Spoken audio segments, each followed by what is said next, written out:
ফরাসি midfielder Paul Pogba নিষিদ্ধ ঘোষিত মাদক গ্রহণের দায়ে গত ফেব্রুয়ারিতে 4 বছরের জন্য নিষিদ্ধ হন ফ্রান্সের তারকা ফুটবলার পল পগবা। এই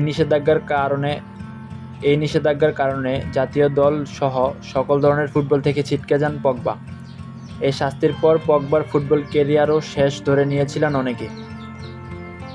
তবে শাস্তির ঘোষণার 9 মাসের মাথায় স্বস্তির নিঃশ্বাস ফেলার মতো খবর পেয়েছেন বিশ্বকাপ জয়ী এই ফুটবলার।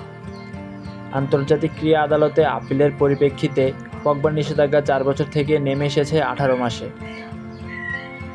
সূত্রে জানা যায়, 31 বছর বয়সী এই মিডফিল্ডার আগামী বছর জানুয়ারি থেকে অনুশীলন করতে পারবেন এবং প্রতিযোগিতামূলক খেলায় ফিরতে পারবেন 11 মার্চ থেকে, তার 32তম জন্মদিনের 4 দিন আগে। পগবা দোষ স্বীকার করলে শাস্তির পরিমাণ কমার সম্ভাবনা ছিল, কিন্তু সে অস্বীকার করার কারণে 4 বছরের নিষেধাজ্ঞার মুখে পড়েন। গত বছরে 11 সেপ্টেম্বর থেকে নিষিদ্ধ ছিলেন তিনি। পরে শাস্তি কমার খবরে বিবৃতি দিয়ে পগবা বলেছেন, অবশেষে দুঃস্বপ্ন শেষ হলো, যেদিন থেকে আবার মাঠে ফিরব।